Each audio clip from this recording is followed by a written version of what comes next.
Hi there, welcome to Kneppy Invest. In today's video, I'm going to give a bit of an update to a gold producing company called Capricorn Metals, a company I have owned in the past simply because of their chart, a beautiful looking chart. And in fact, the chart still looks beautiful, but because this is a gold producing company, it is a mining company, and I consider all mining companies to be low quality because they are price takers. I don't own these type of companies for the long term.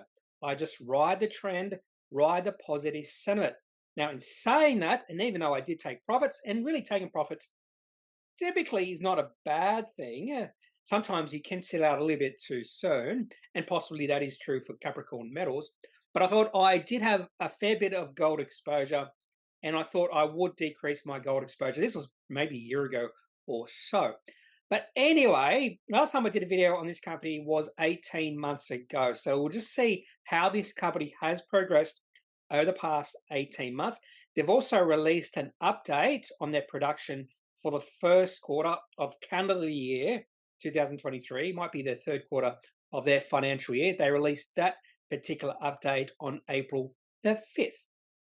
Capricorn Metals have two projects. Now, their projects are in Australia and, in fact, in West Australia, which is not that unusual to see mining companies have projects or having projects in West Australia. So, one of the main things about Capricorn Metals is very little sovereign risk unless you think Australia itself is in trouble in the future. Now, one company I do own, gold producing company I do own, is called West African Resources. Their projects are in Burkina Faso. Definite sovereign risk when it comes to that company.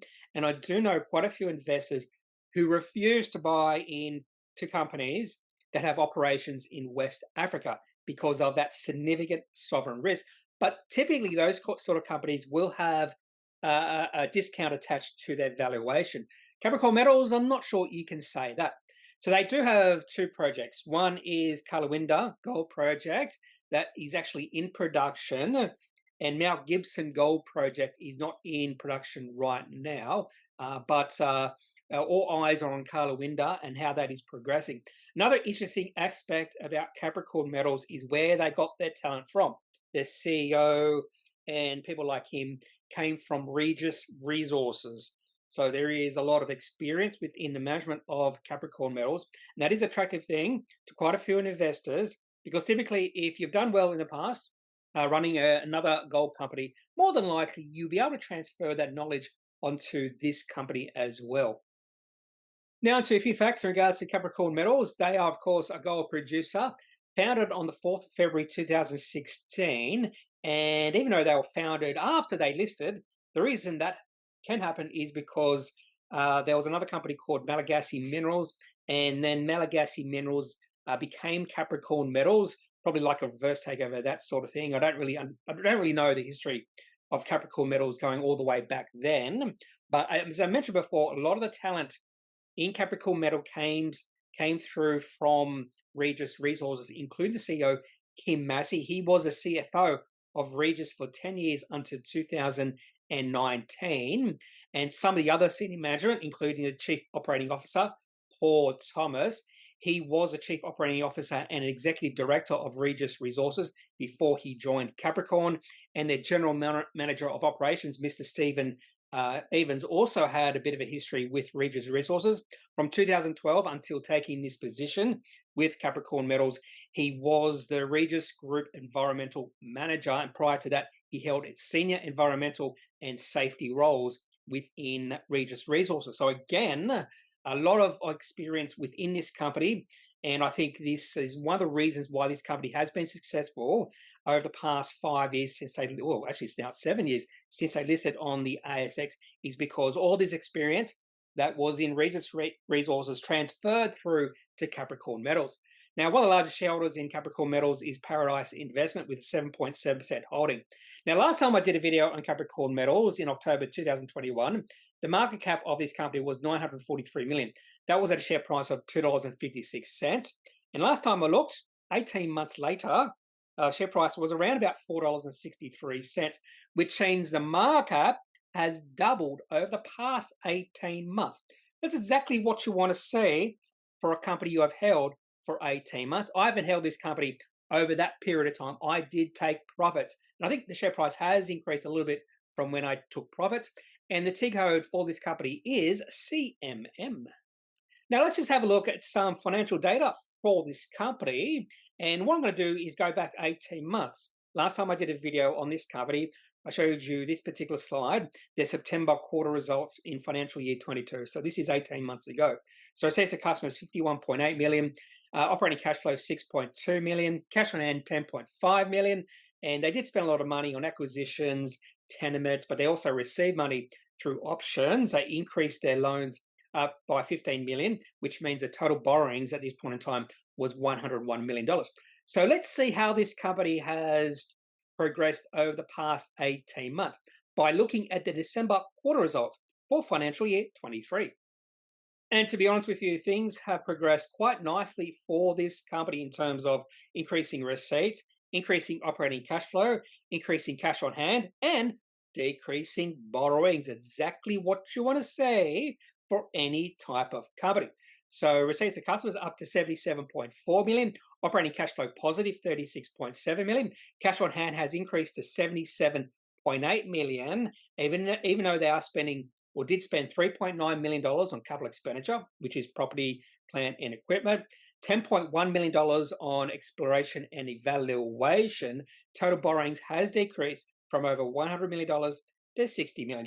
Now, it's very important to know, I've already mentioned that one of the reasons I consider mining companies to be price takers, and that's an absolute, it's not something that can be argued, is because they don't control the price for what they're selling.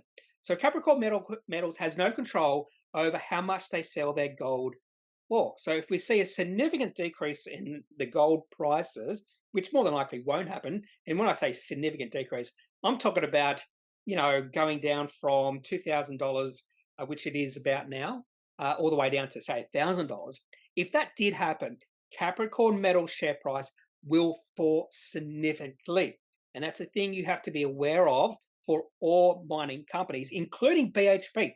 BHP's share price is highly correlated to iron ore prices. I've heard this a lot, that BHP is diversified, but they're still highly reliant on iron ore. And we saw that in 2016 when the share price of BHP, when the iron ore prices fell off a cliff, the share price of BHP went all the way down to something like $14 or so, which would have been an absolute ideal time to take a position in that company at that point in time. But everyone was scared because of really low iron ore prices. So you still have to be aware that Capricorn Metals, even though things have progressed well in their business, are still beholden, are still dependent on gold prices.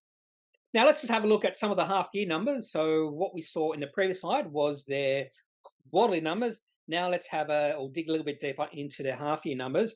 These numbers were released in February. Gold sales have increased nicely from 1 year ago up to 145,000. EBITDA hasn't increased all that much. Maybe that's because the gold prices, I don't know, more than likely it is. Profit has increased a little bit. Income tax expense, so now they do have an income tax expense.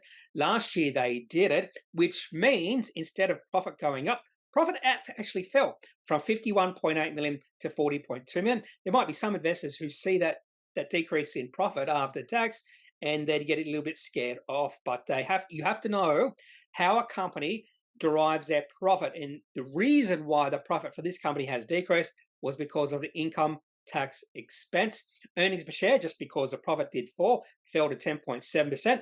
EBITDA margin down a little bit, and cash flow from operations almost steady from 1 year ago. So if you just compare the half year last year to the most recent half year, things have moved fairly sideways. No big increases apart from gold sales. So again, the financial performance of this company is highly correlated to gold prices. Another thing I like to look for in all mining companies' reports, half-year reports, full-year reports, is grade, recovery, gold production, whether that's increasing or those three are increasing or decreasing from the previous year, and all-in sustaining costs.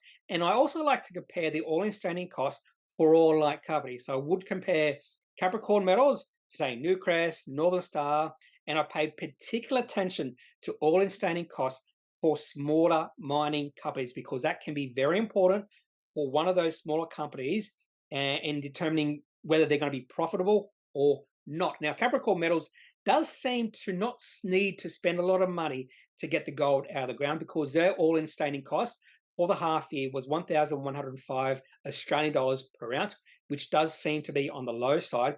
When I see all-in sustaining costs get towards $2,000, now you do have to, so I mentioned already that the gold prices could fall from 2,000 American dollars to 1,000 American dollars. But if you do the exchange rates, 2,000 American dollars would be about 3,000 Australian dollars. So if I do see some of these smaller gold mining companies having all-in sustaining costs above 2,000 Australian dollars per ounce, that is sort of a red flag. I do prefer at this point in time to see all-in sustaining costs less than 2,000 Australian dollars per ounce, and Capricorn Metals is well below that at 1,105. Head grade has increased, recovery increased from last year, gold production increased as well from last year. So things is moving in the right direction for Capricorn Metals. Just looking at all these things, I do pay notice to. But again, Capricorn Metals' financial performance overall will be highly dependent on gold prices, not on grade, not on recovery, and not on all-in sustaining costs. On the 5th of April 2023, the company did release an update for the gold production in the March quarter, and the title of this announcement was KGP delivers another strong quarter and outstanding cash generation. Now, we have seen gold prices rally over the past few months, so Capricorn Metals has benefited from that rally in gold prices. So let's compare the March quarter to the previous two quarters here. Now, ore milled down a little bit, grade up. In fact, it's been increasing the last few quarters. Recovery a little bit down from the last few quarters, but gold production up to above 30,000 ounces, which is up from last quarter, but down a little bit from the September quarter. So you'd probably say, just by looking at these numbers, that overall things are going sideways or maybe just slightly improving for Capricorn Metal. And one thing I did include in that previous slide is they also included a cash flow, operating cash flow, a chart within that announcement. And the operating cash flow for the March quarter was higher than the previous few quarters. And the main reason behind that would be higher gold prices. Now onto the chart for Capricorn Metals. This is a weekly chart going back to 2018. Now, in 2018, in the start of 2019, share price of this company was going sideways. And then we saw a breakout in Capricorn's share price in the middle of 2019. Now, there are some people who believe charting or technical analysis doesn't work. It's rubbish, that sort of thing. This should be a proof, another proof, that technical analysis works. Look at that breakout. It's so obvious where the share price of Capricorn Metals broke out. Not only did you see a significant weekly rise in the share price, that corresponded with significant volume. And from that breakout, the share price moved into an uptrend and has kept on rising. So if you bought during that breakout in the middle of 2019, say you bought in the middle of that when the share price was, say, 70 cents or so, you have seen the share price of this company go from 70 cents to a high of $5.20. So again, this is to debunk all those people, all those experts who say technical analysis doesn't work. This is absolute proof that it can work, particularly if you are looking for breakouts in share prices of companies like Capricorn Metals. That's all I have for this video, focusing on Capricorn Metals, looking at their financial state and a bit of a chart update. And even though I didn't really focus long on the chart, it's pretty obvious the share price of this company is in an uptrend. But how long that uptrend stays, I don't know, because again, this company's performance will ultimately depend on gold prices. And which way are gold prices going to go from here? Will they go up? Will they go down? Now, I have no conviction, either high conviction, low conviction about the future price of gold. I don't know. It could go up, it could go down. Zero conviction. I'm not an expert in gold prices. I'm not an expert in any sort of commodity price. And whenever I hear someone say, yeah, I think gold prices will go up from here, there's a good chance, more than likely, they have no idea what they're talking about, because no one knows which way any commodity price will go from here. I think when you see commodity prices really low, like in 2016 when iron ore prices were really low. Like uranium prices were really low from about 2012 all the way through to last year. There's a better probability that in the future, the prices of those commodities will be higher than they are now. But you're just using probability. Gold prices right now could be higher, could be lower in the future. And the reason I say that is because right now they're not historical lows or they're not historical highs. So it could go either way. Same is true for iron ore, uranium, lithium. I have no conviction either way about prices of those. And when you don't have conviction, charts and technical analysis becomes important. So I do look at commodity price charts or commodity charts, just like I look at company charts. And if a commodity chart is in an uptrend, that's a better signal, not only for the commodity, but also for the company that is mining that commodity. So if I saw gold in a really good uptrend, that would be better for Capricorn Metals. But there is a resistance area a little bit higher than it is now. And we saw that resistance area hit about a year ago, maybe 18 months ago. I forget exactly when. So again, no conviction. And the best way, in my opinion, to play commodities, to play mining companies, is to wait when there's a real lot of negative sentiment within the commodity. And the perfect example of that is iron ore in 2016 when PHP fell to like $14. And that scared a lot of people because iron ore prices were so low. But what happens when iron ore prices are really low, or just any commodity price is really low? You force out a lot of supply. That's exactly what happened in 2016 with iron ore. A lot of supply that was coming from these higher cost producers, they were forced out. Perfect example is Atlas Iron. Companies like that are no longer in existence. Maybe they were bought out. But that does benefit those lower cost producers like Fortescue, BHP, and Rio Tinto in the future. And then we saw iron ore prices from 2016 through to 2021 go from historical lows to historical highs. So again, commodities are cyclical, and the best time to buy commodities by far, and this is just using probability, is at the bottom of the cycle, not at the top of the cycle. I'm not saying gold is at the top of the cycle right now, but the best time to buy these type of companies is at the bottom of the cycle. Anyway, that's all I've got. Sorry about rambling on there for the last few minutes. If you have any questions about Capricorn Metals, about gold, if you're a gold bug and you think gold is going to go on a massive tear now, I'd love to hear your reasons behind that. I'm always open to listening to opinions of people, particularly if they're fairly bullish or bearish on commodities, because you could be right, you could be wrong, but I'd love to hear just why you are thinking that. So if you are a gold bug, or maybe you're a gold bear, I'd love to hear why. So leave your thoughts in the comment section of this video.